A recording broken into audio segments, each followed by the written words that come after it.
Chapter 16. Sold! "Oh, Nancy, I hope we meet a police officer," said Helen Corning. "If Gomber is a kidnapper, he may try to harm us if we do catch up to him." "We'll have to be cautious," Nancy admitted. "But I'm afraid we're not going to meet any policemen. I haven't seen one on these roads in all the time I've been here." Both girls watched the car ahead of them intently. It was near enough for Nancy to be able to read the license number. She wondered if the car was registered under Gomber's name or someone else's. If it belonged to a friend of his, this fact might lead the police to another suspect. "Where do you think Gomber's going?" Helen asked presently. "To meet somebody?" "Perhaps. And he may be on his way back to River Heights." "Not yet," Helen said, for at that moment Gomber had reached a crossroads and turned sharp right. "That road leads away from River Heights." "But it does lead past Riverview Manor," Nancy replied tensely as she neared the crossroads. Turning right, the girls saw Gomber ahead, tearing along at a terrific speed. He passed the vacant mansion. A short distance beyond it, he began to turn his car lights off and on. "What's he doing that for?" Helen queried. "Is he just testing his lights?" Nancy was not inclined to think so.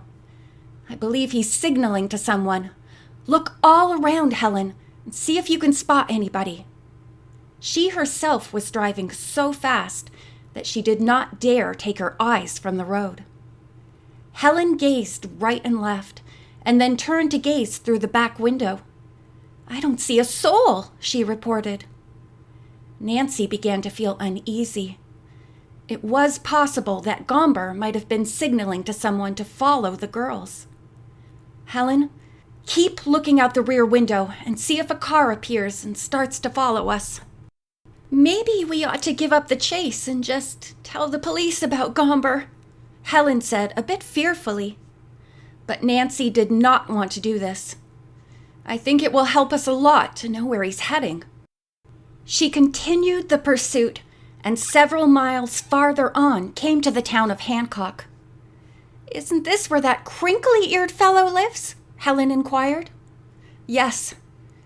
"Then it's my guess Gomber is going to see him." Nancy reminded her friend that the man was reported to be out of town, presumably because he was wanted by the police on a couple of robbery charges. Though Hancock was small, there was a great deal of traffic on the main street. In the center of town at an intersection, there was a signal light. Gomber shot through the green, but by the time Nancy reached the spot, the light had turned red. "Oh dear," she fumed. "Now I'll probably lose him." In a few seconds, the light changed to green, and Nancy again took up her pursuit. But she felt that at this point, it was futile. Gomber could have turned down any of a number of side streets, or if he had gone straight through the town, he would now be so far ahead of her that it was doubtful she could catch him. Nancy went on nevertheless, for another 3 miles. Then, catching no sight of her quarry, she decided to give up the chase. "I guess it's hopeless, Helen," she said. "I'm going back to Hancock and report everything to the police there. I'll ask them to get in touch with Captain Rossland and Captain McGinnis." "Oh, I hope they capture Gomber," Helen said. "He's such a horrible man. He ought to be put in jail just for his bad manners." Smiling, Nancy turned the car and headed back for Hancock. A woman passer-by gave her directions to police headquarters, and a few moments later, Nancy parked in front of it. The girls went inside the building. Nancy told the officer in charge who they were, then gave him full details of the recent chase. The officer listened attentively, then said, "I'll telephone your River Heights captain first." "And please alert your own men and the state police," Nancy requested. He nodded. "Don't worry, Miss Drew. I'll follow through from here." He picked up his phone. Helen urged Nancy to leave immediately. While you were talking, I kept thinking about Gomber's visit to Twin Elms. I have a feeling something may have happened there. You remember what a self-satisfied look Gomber had on his face when we saw him come out of the driveway. You're right, Nancy agreed. We'd better hurry back there. It was a long drive back to Twin Elms, and the closer the girls got to it, the more worried they became. Miss Flora was already ill, Helen said tensely, and Gomber's visit may have made her worse. On reaching the house, the front door was opened by Aunt Rosemary, who looked pale. "I'm so glad you've returned," she said. "My mother is much worse. She has had a bad shock. I'm waiting for Dr. Morrison." Mrs. Hayes' voice was trembling, and she found it hard to go on. Nancy said sympathetically, "We know Nathan Gomber was here. We've been chasing his car but lost it. Did he upset Miss Flora?" "Yes. I was out of the house about 20 minutes talking with the gardener, and I didn't happen to see Gomber drive up. The cleaning woman, Lily, let him in. Of course, she didn't know who he was and thought he was all right. When she finally came outside to tell me, I had walked way over to the wisteria arbor at the far end of the grounds. In the meantime, Gomber went upstairs. He began talking to Mother about selling the mansion. When she refused, he threatened her, saying that if she did not sign, all kinds of dreadful things would happen to me and both of you girls. Poor Mother couldn't hold out any longer. At this moment, Lily, who couldn't find me, returned and went upstairs. She actually witnessed Mother's signature on the contract of sale and signed her own name to it. So Gomber has won." Aunt Rosemary sank into the chair by the telephone and began to cry. Nancy and Helen put their arms around her, but before either could say a word of comfort, they heard a car drive up in front of the mansion. At once, Mrs. Hayes dried her eyes and said, "It must be Dr. Morrison." Nancy opened the door and admitted the physician. The whole group went upstairs, where Miss Flora lay staring at the ceiling like someone in a trance. She was murmuring, "I shouldn't have signed. I shouldn't have sold Twin Elms." Dr. Morrison took the patient's pulse and listened to her heartbeat with a stethoscope. A few moments later, he said, "Mrs. Turnbull, won't you please let me take you to the hospital?" "Not yet," said Miss Flora stubbornly. She smiled wanly.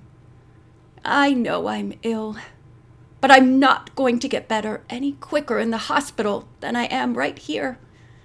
I'll be moving out of Twin Elms soon enough, and I want to stay here as long as I can. Oh, why did I ever sign my name to that paper?" As an expression of defeat came over her physician's face, Nancy moved to the bedside. "Miss Flora," she said gently, "maybe the deal will never go through. In the first place, perhaps we can prove that you signed under coercion. If that doesn't work, you know it takes a long time to have a title search made on property. By then, maybe Gomber will change his mind." "Oh, I hope you're right," the elderly woman replied, squeezing Nancy's hand affectionately. The girls left the room so that Dr. Morrison could examine the patient further and prescribe for her. They decided to say nothing of their morning's adventure to Miss Flora, but at luncheon they gave Aunt Rosemary a full account. "I'm almost glad you didn't catch Gomber," Mrs. Hayes exclaimed. "He might have harmed you both." Nancy said she felt sure that the police of one town or the other would capture him soon, and then perhaps many things could be explained. For one, we can find out why he was turning his lights off and on. I have a hunch he was signaling to someone, and that the person was hidden in Riverview Manor. "You may be right," Aunt Rosemary replied. Helen suddenly leaned across the table. "Do you suppose our ghost thief hides out there?" I think it's very probable, Nancy answered. I'd like to do some sleuthing in that old mansion. You're not going to break in? Helen asked, horrified. Her friend smiled. No, Helen, I'm not going to evade the law. I'll go to the realtor who is handling the property and ask him to show me the place. Want to come along?